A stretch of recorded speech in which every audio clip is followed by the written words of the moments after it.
life is. It don't matter how to get a victory. It don't matter.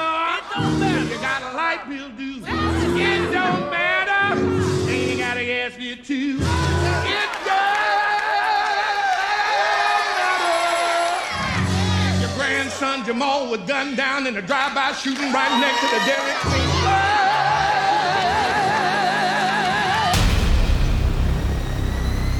In a world of bad movies, two follically challenged men will stop at nothing to share their opinions of them. Their wives are tired of listening. But are you?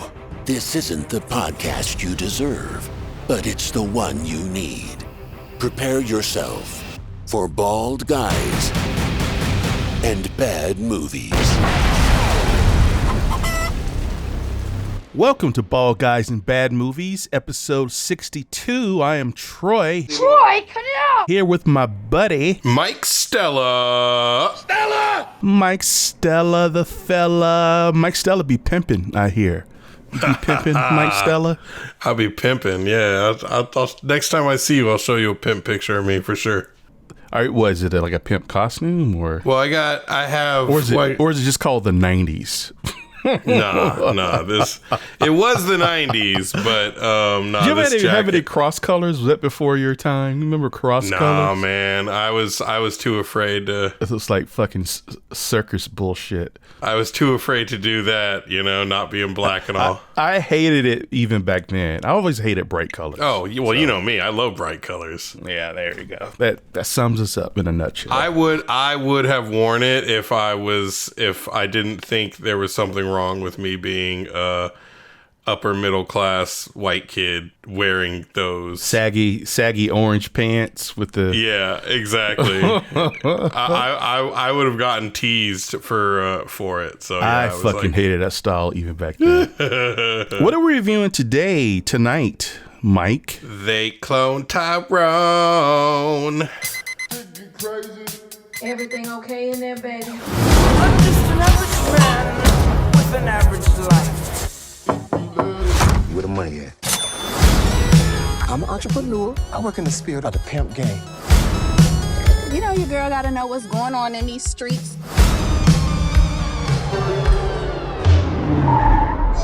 No, get off! That's the car right there.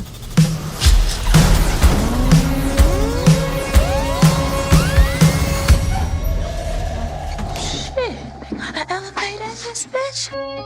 Slick, come on. That make your spidey senses tingle. What kind of shit is this? Like I'm in the Twilight Zone. Don't let the back door hit you. We gotta go. I don't know what that was, but that wasn't me. Somebody is conducting experiments on us. They did clone Tyrone. Did you hear that at the end of the movie, Erykah Badu, she changed the lyrics and re-recorded the song Tyrone?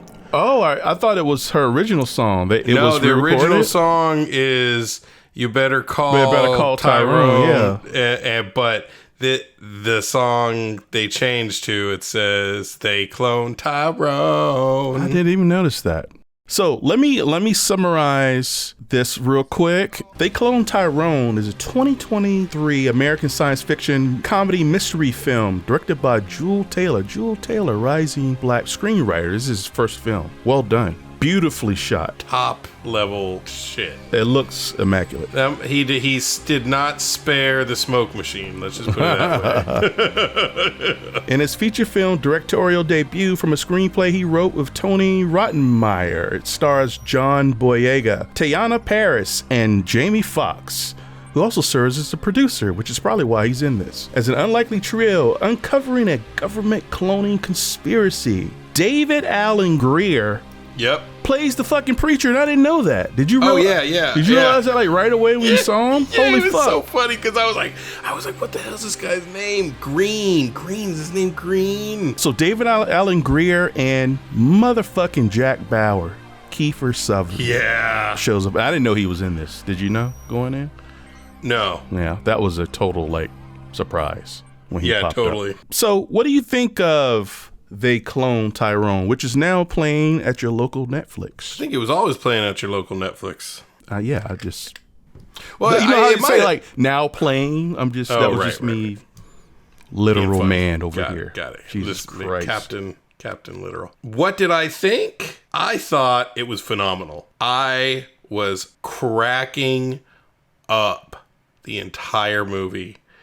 I thought it was one of the best movies I've seen in a long time. I was totally blown away by how good it was. And I think the reason it didn't do better was it hit a little too close to home on like, you know, like the cloning stuff was ridiculous, right? But the idea of keeping the black man down through certain protocols of how they do things. Like I was like, yeah, the Illuminati was not letting this thing blow up. They're not letting this pop up in anyone's algorithm.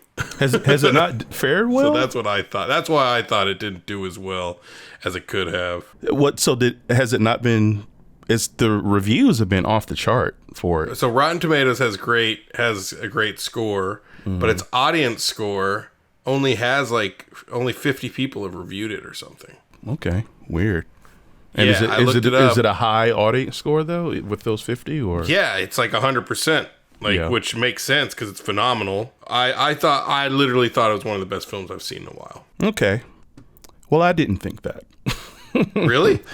Yeah, I thought it was a mixed bag. I thought some parts were phenomenal and were scraping at the wall of climbing up and being an amazing film. But then I just felt like the tone was all over the fucking place. First of all, John Boyega made this fucking movie.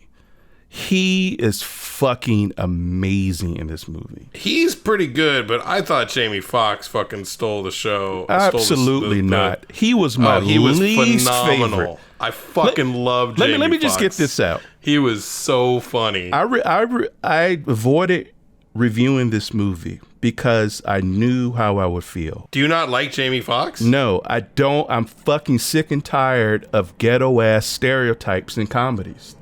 He played a cartoon character. The girl who played his prostitute, forget her name, she was kind of cartoony, but less cartoony than Jamie Foxx. John Boyega played a real guy. So it's John Boyega on this journey, which could have been really surprisingly like good and like what I thought this film was going to start out like the stereotypical film with the hood motherfuckers running around and yeah, motherfucker, N-word this and that. And then when they start unraveling this conspiracy, that would explain why they're the way they are.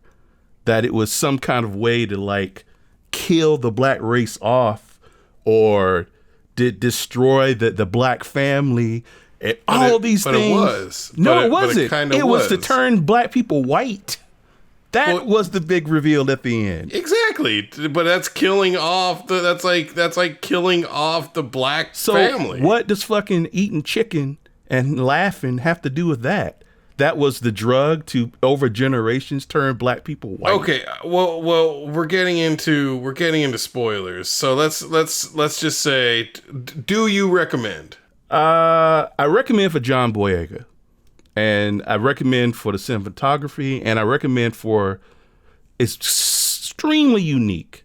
That's why I had such a strong reaction to it, because I felt like they didn't need to go with the tired ass, in my opinion, the tired ass pimp jokes and all this other shit. Everyone acting like a cartoon. If they had played it straight, and straight would still be funny, right? First of all, I wouldn't have cast Jamie Foxx in this. I would have put maybe Cat Williams or somebody that's not a huge motherfucking star like Jamie Foxx. Do you like Jamie Foxx though? He's fine. Jamie Foxx is fine. I think he's too good of an actor for this. Like, I think they should have cast an actual fucking comedian. That's so crazy because I thought the exact opposite. When last night when you were watching it and you sent me that text like, oh my God, they should have put Chris Tucker in this, and I was like, Chris Tucker already did a flam. Like, I don't want to see him again. Why? Just so he can reprise his Ruby Rod because appearance? Chris Tucker, he says a single sentence and it's funny because his voice, and I don't say he got to Chris Tucker it up. Chris Tucker's actually a really good dramatic actor when he needs to be, like Dead Presidents. I just felt like anyone could have played that role. Jamie Foxx did it. He did a fine job. Jamie Foxx is an amazing actor. But I just wonder if they had cast someone who was, if they're gonna have that be a goofy role, why not cast like an actual comedian that could bring something? Well, to it? But that's the way it's written. That's not. But his I fault. also think at this point in his career, where he's not really doing that much anymore, right? He's not. He doesn't act that much anymore, does he? No, he's acting quite a bit. When he had his What heart else was he in? attack, he was filming some movie with Cameron Diaz. Okay, but what was the last thing he was in before this? You know, that was a big thing, because I don't remember seeing him in anything, or maybe I just didn't go see it, but I haven't really seen him in much lately compared to when he was putting out tons of movies. What does that have back in to the do day. with him being in this movie, though? Your point is he needs work?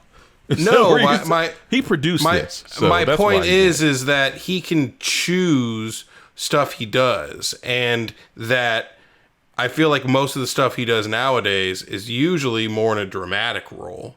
Mm-hmm. And that's why I kind of liked seeing him do something funny again. You know what I mean? Did you see like the vampire thing he did? I didn't see it. No, I didn't see that. I think he's got one. a Netflix deal, because that was one Yeah. he did with Snoop Dogg. Either way. But he hasn't really been doing much big stuff.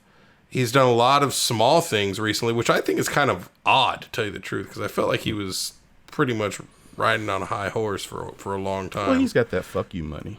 He doesn't. Yeah, exactly. He doesn't have. Well, to. that's my whole thing. He's got that fuck you money, so it surprises me that he's still doing these little kind of smaller roles. Because he produced this. That's probably why. And this is probably why he wanted to produce it. He was like, I want to play that pimp because it's fun. And I thought he was dude, some of the shit that he would say just cracked me the fuck up. I don't think I laughed a single. And I'm in the minority. Seriously? Yeah.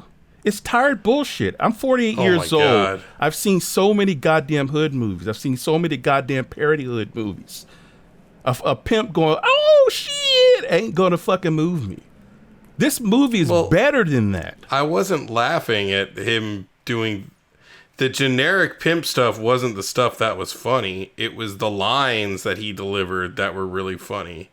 Like when he was talking about it's like why God could have sent a fucking ghost of Christmas past fucking ass back to my pimp ass. Like the dude, like there were some funny ass lines. And not only him, fucking the prostitute was funny as hell too, and they go to her grandma's house and she has all the Nancy Drew fucking books. That shit was funny. And she's in the Marvels. You remember her from WandaVision, yeah, right? She's Monica. Yeah, she's Monica Rambeau. So Monica Rambeau. She's a really good actress.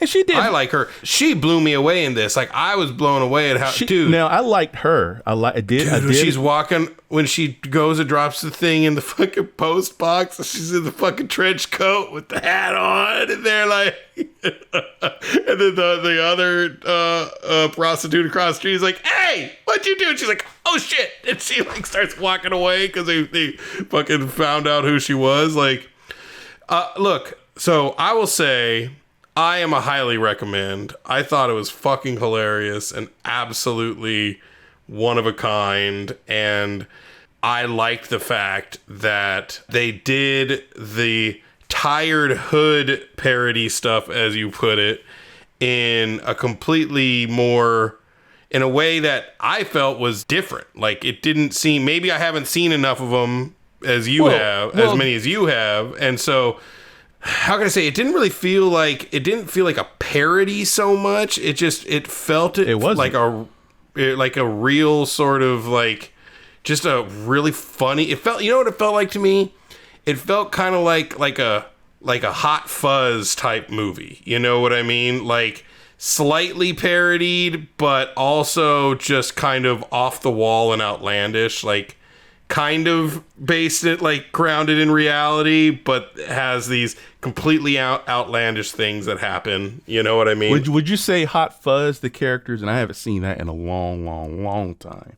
I've seen that 100 times. I know it's one of your favorites. Do you feel that Simon Pegg and Nick Frost played those characters straight and the humor was in the situation, or were they written to say funny shit just for the sake of saying funny shit? Do you know what I mean? Well, I don't. Well, that's the whole thing. I feel like the pimp persona is supposed to be over the top, right? And so I don't feel like he was written just to say funny shit at times. I feel like, most of the funny shit he said was pretty well prompted by the situation he was in. Just like some of the funny shit that the female character she would say was prompted by pretty well prompted by what happened at the time. I may not be able to explain myself in this review because I've been thinking about how to explain my mixed feelings. They tackle the issue as a black person. You grow up feeling like the system's against you. So Right. Here's a movie. And by the way, John Boyega, he was in another sci-fi genre movies, Attack the Block. Attack the Block. Yeah, which was fantastic, right? Different, but a distant cousin. You know what I mean? Like, was it like an Aliens movie or something? Hood in the UK and aliens, or Right. and there was some comedy and whatever. But anyway, I was so compelled by the subject matter. I felt whiplash whenever a really outlandish comical situation, like the chicken shack, Right. the revelation that eating chicken, that's why everyone's laughing. You never laugh, Fontaine. That's why we're laughing. Well, that's I'll tell you what that is. It's not the fact that chicken makes them. It's the fact that they're running experiments. I know, right? Black people eat chicken. Black people drink malt liquor. Black people drink grape juice. Like all those stereotypical things, there's truth in it. Like I'm okay with that. How does that? The plot makes their end game makes no sense. So Fontaine gets shot and killed. Yes. Mm-hmm. He comes back, and Jamie Foxx is like, "Holy shit! What is this? The ghost of Christmas Past? Has Fontaine never been killed and come back? Has Jamie Foxx never been killed and come back? We've already established the hood. Motherfuckers capping each other every day. That's just the way it goes. So there's no protocol for when one of these motherfuckers die and come back. Why is he? What is he the first one ever to come back? What sense does that make? Like you know what I'm saying? Like that doesn't make sense. And I'm asking you because maybe I missed something. Like, what sense does it make? Look, I can't tell you what sense it makes, okay? And I'll tell you the truth. When it first happened, I was like, oh shit, they killed this guy. Are they gonna? And then they brought him back. Which was a fantastic shot scene. His death, when he got shot, everything was just great about it. Yeah, that was really good. I'm totally with you. When that first happened, I was like, and he wakes up, and then he does the whole shit over again. I was thinking to myself, like, okay, I was at that point I was a little kind of like, what's going on? They're not, but I felt like right after that happened, like so many little good interactions and funny things happened. I kind of forgot about it. See, like it kind of sucked me in. Right.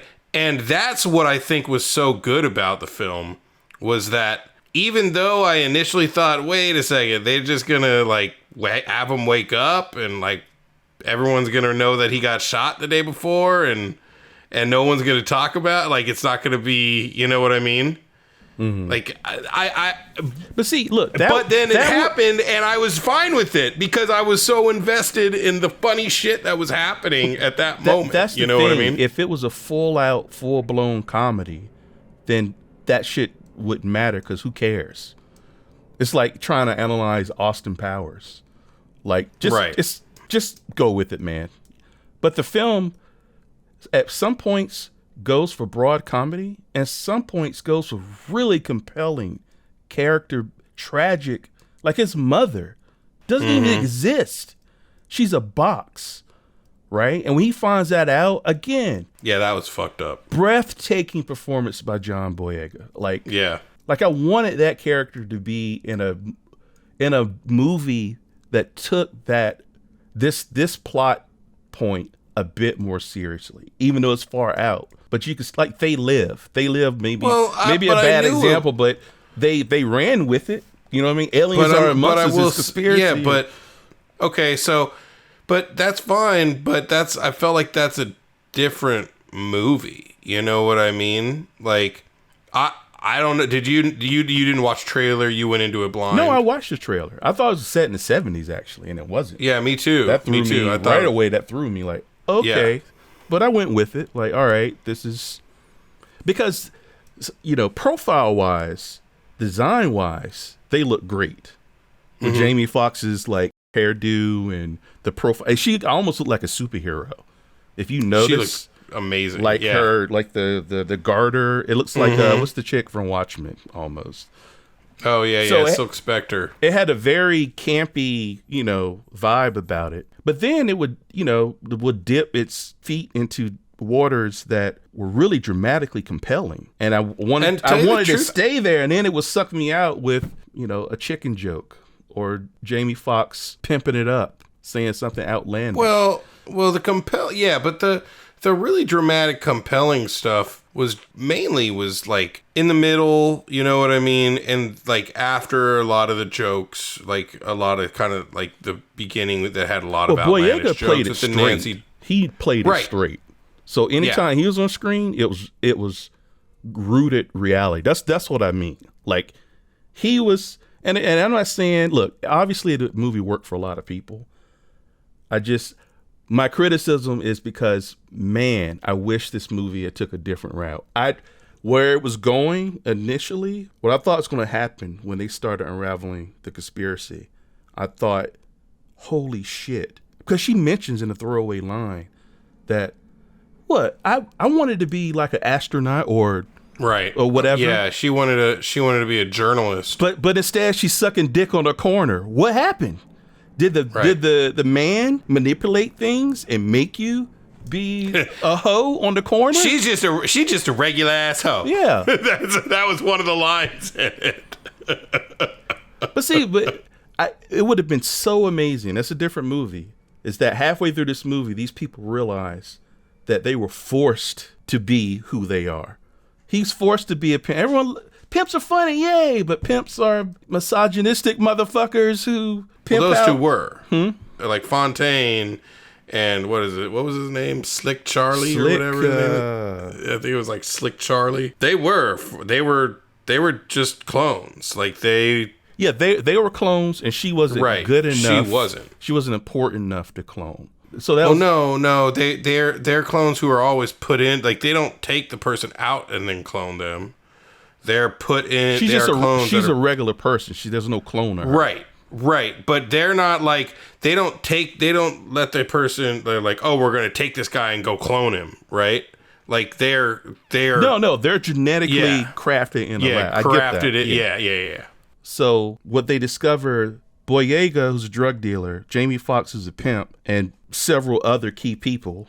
The minister, I believe, was one. Yeah, people who are made to be to like keep the neighborhood down. Hold it. To make sure that they're able to control the narrative that's happening within the neighborhood. So what does that have to do with turning them white over generations, which is done chemically? Do you see what I'm saying? Like, you got me right there. Like, control. And that's like, that explains everything. The world's against me, man. And like, there's forces manipulating. But then their end game is to turn all black people white. Well, their end game is to. Then wouldn't it be acting white? Wouldn't that be a plot device? Like, Jamie Foxx takes the thing and suddenly he's, not talking slangy. I don't know. But that could work. But the whole idea was, I mean, when you listen to the guy's speech at the end, right? It's all about. That's a whole nother thing. Go ahead. It was all about assimilation and getting everyone to live in harmony, right? The only way to do that was to change black people into white people, like however the fuck. So you're telling me this motherfucker's little brother was shot by a white cop, and his idea to fix things was to eradicate the black race and turn them white because of the pain of his little brother. Do you see what I'm saying? Do you see, look, I can't. I'm sorry. Movie, it was so close. It was so close to being. I wish I felt the way you felt. Like it was there. Like I was like, oh no, please don't do that. And then at the end, like, oh really? That's the fucking reason why? That makes no fucking sense, dude. I know he's an imaginary character, and that's just the way he felt. But I'm like, wouldn't that be better if that was Kiefer Sutherland? Like, just make it all full on whitey. Like if it was a white dude saying, we're gonna turn you motherfuckers white, then I'd be like, yeah, that makes sense. That checks out. That is the conspiracy. Not a dude who lost his little brother because the cop shot him. So, damn, the only way to fix this, if we just become white. I guess. Whatever. Well, I'm trying to find logic. And well, I think he also speaks to that too. Like he also speaks to the fact that, you know, that the problem isn't the difference in culture, isn't any of that stuff. The problem is the fact that they, no matter what, will always be different, which is why they wanted to change it to that. Because there's no way to, I guess what he said was there's no way to fix the white motherfuckers are black. I think he even said something along the lines like there's no way to fix the white psyche. So the only way to fix the situation, to have harmony in the country, is to turn black people white. See, that moment is played deadly serious. John Boyega just gotten the shit kicked down by his own clone. Like, but if it was like Undercover Brother, remember Undercover Brother? Barely, vaguely. Right? With Eddie Griffith, he was, fighting against the man. Like, some of these moments I could have lifted out and put into Undercover Brother, and it would have fit. Oh, I do remember Undercover Brother. Yeah. Right? And Undercover Brother, I watched that, and I'm not looking for anything deep. The same scene could play out Undercover Brother, but it's played for laughs. It's played over the top. This movie plays it seriously. So when it's feeding me outlandish horse shit, like, I'm invested in John Boyega's character. And that's the finish. I love the ending, by the way. The ending's fantastic. The real ending. The real ending. The reveal of what the title actually means. Exactly. Chef's kiss. Yeah, I thought that was fucking phenomenal, dude. That gives the movie maybe a point, an entire point for me. I actually wouldn't mind knowing what other African Americans think of this film. Most people love it. They fucking love it. Yeah, they absolutely love it. They thought it was hilarious. Yeah. Yeah. And I'm very happy for this young screenwriter. Fantastic director. I'm looking forward to see what he does next. You know what I mean? Like, very great ideas. It's not a bad idea. Executed visually fantastic. I just felt he really could have subverted the genre. Like, he really could have. But I did notice the tone, the difference in tone throughout the movie, which was a little jarring at times, mainly because I thought the funny shit was so funny. So when we get into the deep shit, it's kind of a far emotional trip from where I was earlier, because I was so high with in the comedy area. Right. And so I totally get what you're saying when it comes to that. And so I was like, I thought it was like, it's getting a little slow right after he goes back up top, after he has the conversation with Kiefer Sutherland, and he was like, you got two choices. You got to just, what is one of, like, and choice two was to go back and just pretend like none of this ever happened. Why didn't Jack Bauer, I know it's Kiefer Sutherland, why didn't he fucking kill them? Because I know and just put new ones out. Yeah, there. I know he said that, well, you're too expensive. That's lazy. You kill them, or don't have that scene happen, because logically there's no reason for him not to kill them, because he lets them go in the wild and takes a chance, and what winds up happening? Yeah, they rally the hood. I know that moment has to happen. But ultimately they put they put a new guy in there before, and that's the whole thing. The one thing that bugged me, and like I said, shit kind of went off after that, and I just thought it was hilarious, so I forgot about it, was the fact that he had the memories from when he died. You know what I mean? Of getting shot, and like he had, dreamed of himself getting shot, and he wakes up, all scared. That did bother me, and I was like, how are they going to play into this next thing?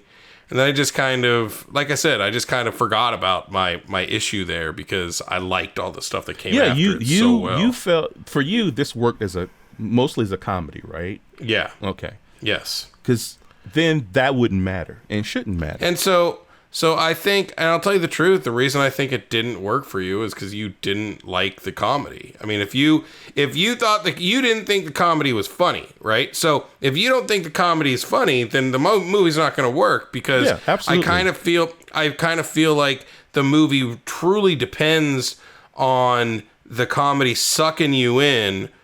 So you'll be invested in these characters and love these characters. So when the deep shit really happens, you're like, damn, this is kind of hard. Like the shit with his mom. I mean, that shit was tough. You know what I mean? Mm-hmm. But I just felt like it was full of so many little gems. Like all the Nancy Drew stuff. Which was nice because she had potential. Yeah. Wasted potential.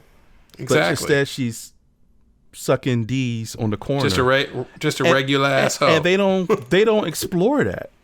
Yeah. They deal with John Boyega's trauma and him realizing that he's been programmed to do this. And again, yeah, she's not a clone. She just does it because circumstances. But he is part of circumstance. He's bringing the hood down. He's flooding drugs. Jamie Foxx is there taking advantage of young girls. Yeah. Where's his revelation?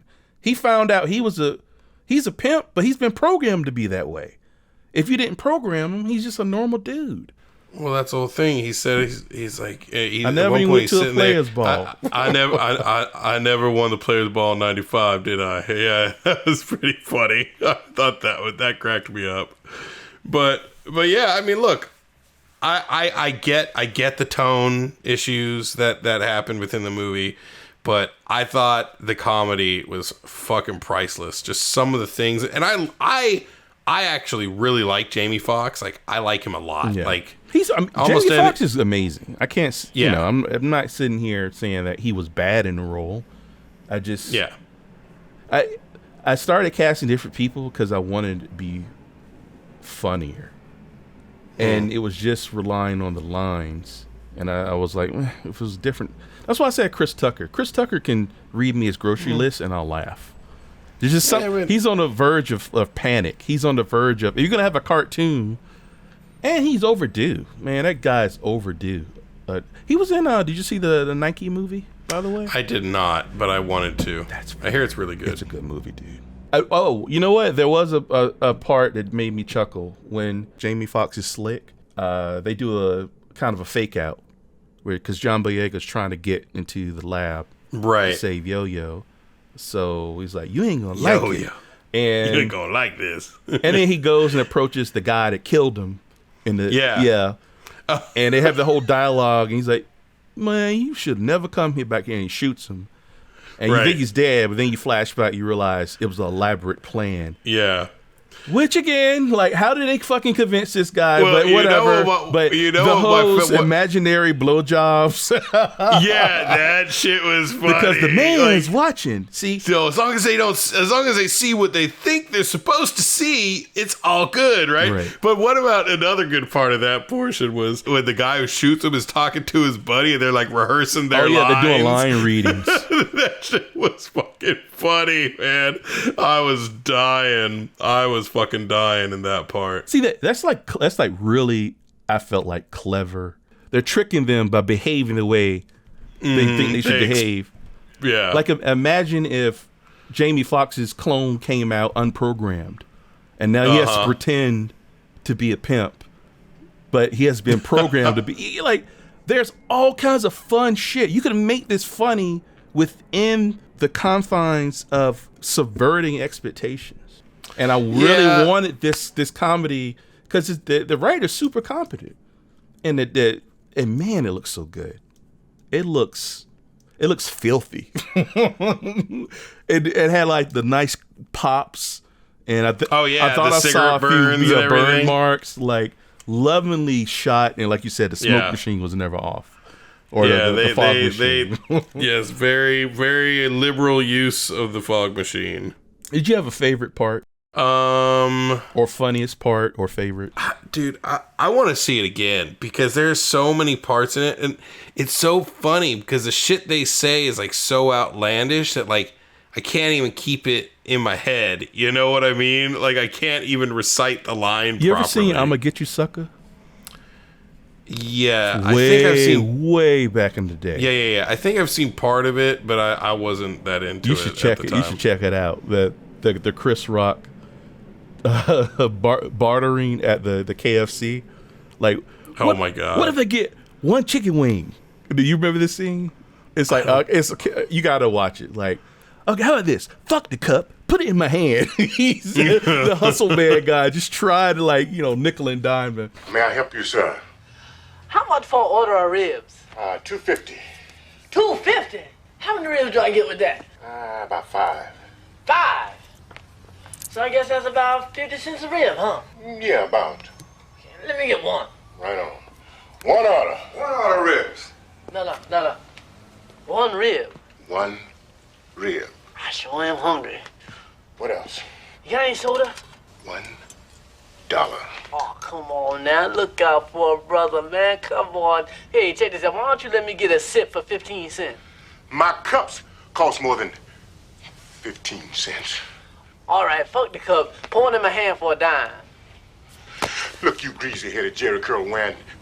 Pay me and get the hell out of my store. That's a good blaxploitation like parody film. Like that's but that was comedy through and through. They just right. So if the John Boyega parts were played more for laughs and it wasn't so fucking heavy, then that's screen time that could have been used to for more comedy. But then I think you would have hated it even more. Or maybe I would have liked it more. I think I don't hate it. I'm disappointed with it. You know what I mean? But you didn't. You said you barely laughed at any of the comedy. I didn't. Not really. So I mean, how would them making everything for laughs? But I watched it as a compelling. Better? No. For me, this worked not as a comedy. It worked as a science fiction throwback. You know what I mean? Like a They Live kind of thing. Okay. It's but it was meant to be it was meant to be comedic. Like that was like I'm not so sure. I think it was meant to be. I think it was meant to be everything that you and I are saying. I don't know, man. Generally speaking, I thought there's no comedy that I can recall that has the main character fucking blown away violently, go through such traumatic things, gets his ass kung fu kicked, realizes he's a clone. That whole the perfect example, that final scene when he was talking to his older self was intercut with a really funny confrontation, or trying to be funny confrontation with Kiefer Sutherland, which is kind of clever. How Slick outwitted him. Oh yeah, put the fuck his jacket, put the thing on the clone, right? On the clone, yeah, totally. And then she realized he didn't clone and have rings on. Yeah, but that's a fun scene with the fun characters intercut with John Boyega. The tone was so dark, and I'm fine with that. Like I was okay with that, except for the bullshit reason he gave.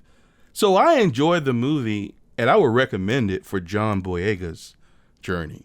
And then if the other characters make you laugh, great. But I thought it was his journey, Fontaine's journey, was compelling. Okay, I'll put a pin in it. I'll try to summarize what I'm probably been failing to say this whole. No, you've been saying I think you've been very, very eloquent in what you've been saying. I feel like, there's a fun party and I'm the fucking dean of the college. It's Animal House. You had a great time, and here I am. Hey, this is serious business. The last few years has been a renaissance for black film. It's been a renaissance for genre black film, where black people didn't have to play stereotypes. Jordan Peele ushered this in with Get Out, which was, even though I had issues with that, the ending, it's still, I appreciated it, right? And I fucking love Nope. And Us was great. Candyman, like they're reimagining. I haven't seen Candyman yet. The reimagining, the new one. So I want to see that. I don't know, man. I tell you the truth, I like this more than any of the Jordan Peele films. Like, I liked Us. I thought Us was pretty cool. And maybe I need to see Get Out again, because I don't know. Maybe I was falling asleep during that one. Who knows? But Nope, I was kind of like, I didn't really know what the fuck I was supposed to be watching. You know what I mean? Like, it didn't. I felt like that made, like, I don't know. I didn't really give a shit. I didn't really care about any of the characters. They should have put a pimp on a horse for you. Then you would have. No, it is, but that's the whole thing, man. Now you're like, no, I'm teasing you're like deconstructing everything I liked about this film, the fact that it's a fucking pimp. Like, no, it's not it. Like, it didn't grab you. It didn't grab your interest. No, none of his movies have really grabbed me, because I don't really care about any of the characters in most of his films. Like, Nope, I didn't really know what the hell. I didn't really care about anything that happened in that movie. Right. Us, I cared about it because I kind of did like the family. They were a sweet little family. You know what I mean? I thought the revelation at the end was fucking awesome. Exactly. And what I was trying to say before, we're in an age where it's not enough just to have a funny pimp.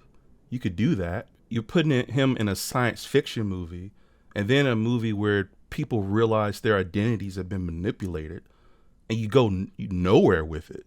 Like with the pimp character. Like, you're setting up all these heavy issues, and you have a chance to do something really clever. Like, get people all settled in. Like, oh, this is so funny. And then all of a sudden, the shit gets deep. When all the shit you've been laughing at, these buffoons pimping it up and hoeing it up, destroying their communities, suddenly you realize, wait, they've been programmed to do that. Well, holy shit. Isn't that a fucking kick in the balls? I live around these motherfuckers. I guess I can't laugh. Because I live in it. I live in the shit. And I'm tired of it. I'm tired of it being represented in film. And I thought this film would be clever enough to say, you know what? We're tired of it too. And we're gonna trick you motherfuckers. You think you're going to get one thing, and then we're going to pull the rug out from under you. Just like they did John Boyega. Which is why I love his character. Because his character had a genuine fucking reaction to this. Jamie Foxx just continued to be a funny pimp. The prostitute chick, she was a little bit deeper, I think. He had a genuine reaction to it. She had a life. She had dreams, aspirations. But ultimately, he never changed. I mean, he was always a very, very serious, character. You know what I mean? Well, so, no, it's not like there was much, you know what I mean? What, like, Boyega? Yeah, it was always a very serious character. Yes, I know. That's what I'm saying. Like he had emotional depth and a reaction and an arc. When they started finding out all this shit that was going on, they were still playing it for laughs, and he was playing it straight. And it was really like as a real person would when they find out. When you find out your mother doesn't even exist, holy fuck, dude, that's powerful, powerful shit. When you find out you're a pimp because they programmed you to be one, your feelings towards women and your role in your hood, your role is to bring everyone down. Now, I get at the end, they ride off in the sunset and like, yay, we're going to liberate all the things. And that's good. Right. That's amazing. But I couldn't laugh throughout this because it kept hitting me upside the head with reality and painful ones at that. A lot of this shit is based in fucking real shit. Crack was flooded in the ghetto. Exactly. This is an opportunity to like, hey, all those films in the early 90s where we just shucked and jived and we had all these, for a while it was Boys in the Hood and Men's in Society, and that was the only representation. All black people do is fucking shoot one another. That's all they do. Shoot and hoe and be outrageous. Then we started, finally, recent years, whether you like Jordan Peele or not, he raised the bar and he opened the door for other filmmakers to tell other stories beside that. So when this comes along and it doesn't do anything else but what it set out to do in the beginning for two of the characters that had prime real estate to really go in deep. And I wouldn't have a problem if they didn't deal with John Boyega's character seriously. They took his role seriously throughout the whole thing. Why not make him a funny ass drug dealer? Then you got a trifecta of funny stereotypes. But why not do that? Why keep it? Because I feel like you need the straight man. You know what I mean? Everybody in the hood was playing it for laughs, except for him. Everyone. And what was with the white dudes with the froze? By the way, were they black people that were turned white? I don't think so. They were generational, right? Like I think I don't remember, but they did speak to it.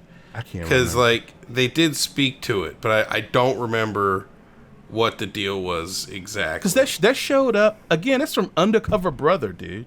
Like, why is this white dude wearing an afro? Because it's funny. Oh, white dude with an afro, funny. What? What purpose? And it maybe they explained it. I don't remember them explaining it. What the fuck is the point? I remember them having a quick little throwaway line about it when they went into the convenience store, I think. Okay. I don't remember exactly what they said, but I do remember them talking about it. I love the music. The music subliminally makes you do things. Mm-hmm. Right?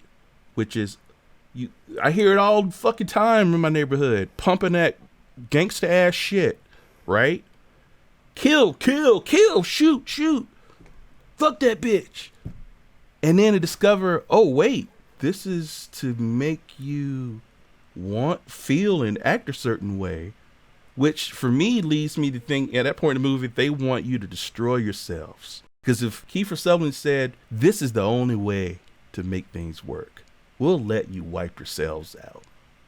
We created a roach trap and you're fucking stuck in it. That is powerful. You can still have your fun comedy. You can still have, oh, we're gonna rise up. There you go. But anyway, that's my soapbox. I wish 20-year-old quite the box it is. 21-year-old me would have loved this movie. I even wrote a blaxploitation comic book, Mac Afro. So I grew up watching these movies. I watched Shaft, and I love the Bill Cosby, Sidney Poitier, their version of blaxploitation movies, which is amazing. Just Let's Do It Again and Uptown Saturday Night. It's amazing. There is a scene that's in the trailer that at the very end that cracks me up when like all the fucking clones are walking around butt naked out there, and it's like the old white dude, like he's like, we're on the scene trying to figure out what has happened. I see this shit fucked up. They out here cloning this. What the fuck going on in this bitch? That's right. That is the prevailing theory. That's another fun. That was a funny moment. That was funny. That was a funny ass fucking moment. I think I smiled at that. So look, I didn't sit there with my arms folded like, grumbling. That's what you made it sound like. The end. We got to talk about the end. Yeah, the end. You know what I thought was going to happen? And I'm fine with it the way it is. Like I said, chef's kiss to the end. I thought it was going to be in the UK. And John Boyega's British. Yeah. So what if it's a global thing, right? Yeah. And the UK, they're getting the news feed because this would be like tremendous news everywhere, right? And it was like, but no, it was Los Angeles. They mentioned Los Angeles. It's kind of like Cabin in the Woods. They have like little stations everywhere. Yeah. Right? So, and I love it. He was like, Tyrone, ain't that you? Ain't that you, Tyrone? Because the whole thing was, I was like, it was funny when the first thing, who's Tyrone? Because Andrea and I were watching it. I was like, they're like, what's his name? Isn't his name Tyrone? I'm like, I don't know. I mean, the movie's called They Cloned Tyrone, and in the trailer they pull back, they show him he's being cloned. So I thought he was Tyrone, but they're calling him Fontaine the whole time. Then I thought to myself, oh, maybe the old guy was Tyrone. Like I was thinking maybe it was just generic. Like Tyrone is like a generic name you would pull from the air for like, I don't know, black dude, Tyrone. Yeah. So I thought it was like a reference to that, like any black man, right? Exactly. But I love the fact that the whole movie is a prelude to, well, you know what I mean, like a prelude to this person finding out that he's a clone. Exactly. I would love to see a sequel following that character. But then, Jamie Foxx is going to fucking show up, and maybe he's grown as a person, Yeah, like the next movie he could grow. Like he's not being brainwashed, and he realizes that he could plan his own destiny. And John Boyega has a nice line like, well, I'm 2 days old, figure I see the world. Yeah, that was a great line. Because he's been trapped in the hood. He's been in a cycle. He can't break out. Dude, I loved that line. Yeah. That they were like, yeah, we're going to go to all these different places and free everyone. He's like, well, I'm just a couple days old. I figure I'll see the world. I was like, oh, shit. You know what might have fixed it for me? Not everything, but most of it. I don't know how they missed this. Why didn't Jamie Foxx have a conversation with her when he found out that he's a pimp because they made him one, right? And deep down, you're a human being. All that bravado, you had a mama. Right? You had a sister, right? Or you had memories of it, unless they didn't give you those fucking memories. A conversation of a pimp realizing the damage he's done, forced to do, and apologizing to her for pimping her out. That would have been amazing. That would have been good. And then look, you could go and be pimp, but that's a crack. That's like a break, and we get a real moment where he's not saying some outrageous pimp shit. He could just be a man. I fucking love the outrageous pimp shit, dude. And that's fine. That's funny. fine. The movie explains that he's been programmed to be that way. Would have been God. What if he walked into a lab and he saw a whole script? Every fucking line he's ever said is scripted. That would have been fucking funny.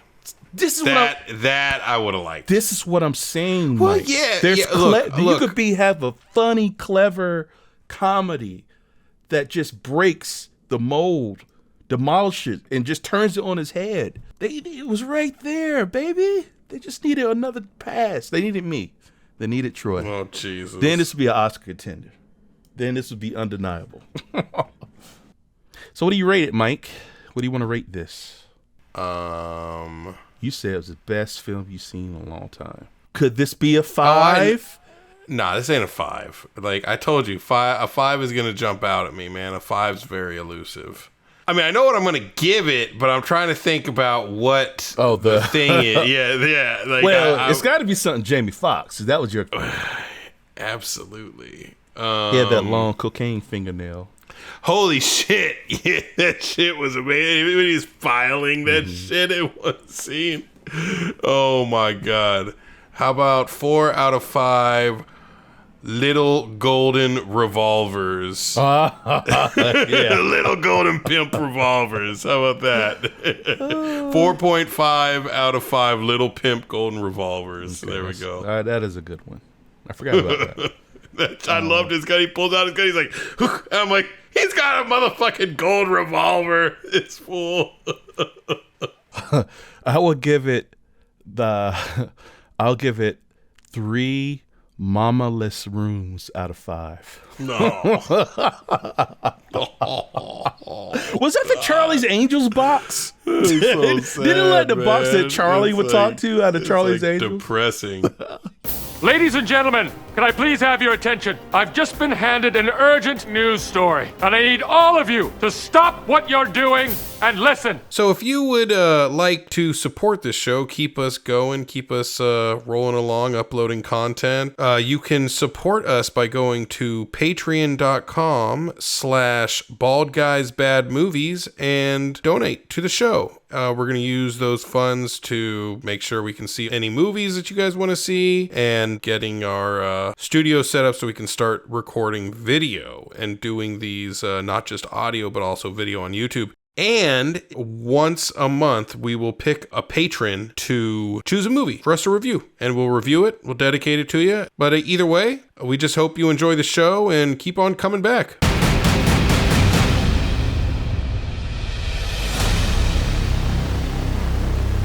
That's right. I'm outside of Jabo's pawn shop here in the city of on the corner of Jonesboro and Clare with what can only be described as clones.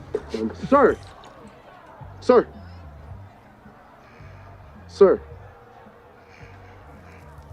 What's your name? I have never seen anything like this before. Hold up. Once again, clones here outside of Jabo's pawn shop. Ain't that you, Tyrone?